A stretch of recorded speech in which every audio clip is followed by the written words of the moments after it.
church. It's called Epiphany Sunday. Now, Epiphany Sunday, we celebrate the fact that we celebrate the revealing of Jesus for who he is. And so I brought this guy. Anybody know who this guy is? We normally see them in groups of 3, although we don't know how many of them there really were. You see where I got him? Got him over in the manger scene. Yeah, he's one of the wise men. Does he look wise? Well, I don't know what wise people look like.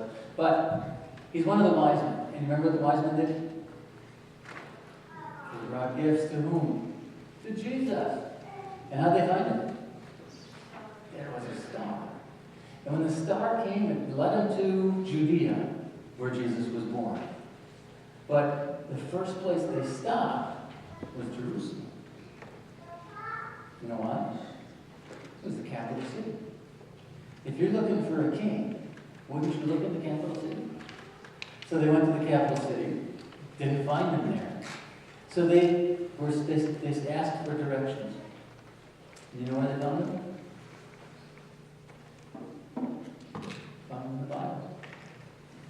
Remember the priests and the Levites, they said, or the priests and the scribes said, this is what the prophets wrote.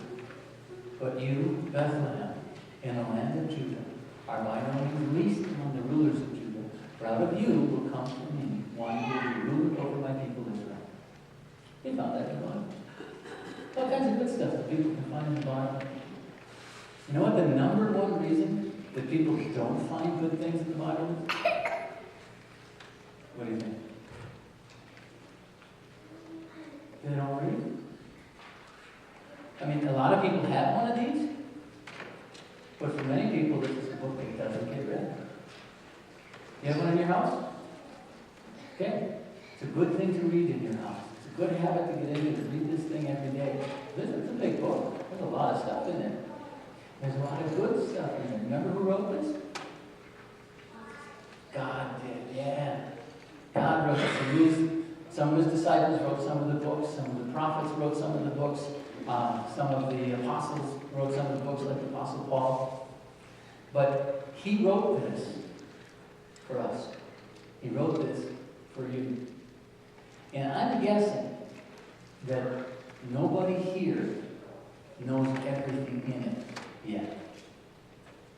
So how are we going to figure out, how are we going to learn the rest of what's in there? We could read it. We could study it. We can go to church.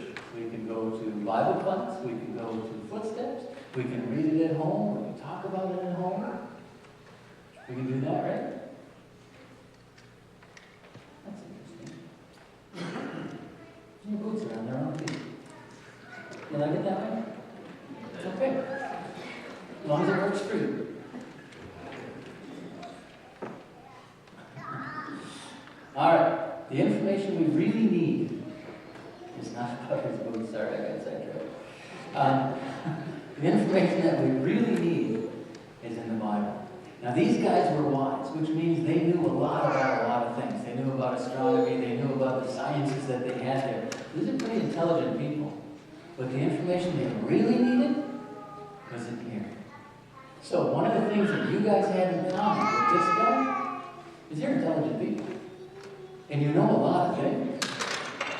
But what you really need, you're going to find in here. And the only way you're going to find it in there is if you read it. So, in this new year, the year 2015, let's make a promise to God that we will read his word regularly. So that at the end of this year, we know more about the Bible than we do now. And that each time we read it, we'll get stronger in our faith. So let's make that promise now. Can you pray with me? Dear God, thank you for your word.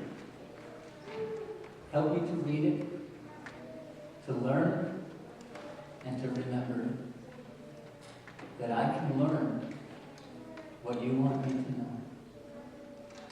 That I can be the servant you want me to be.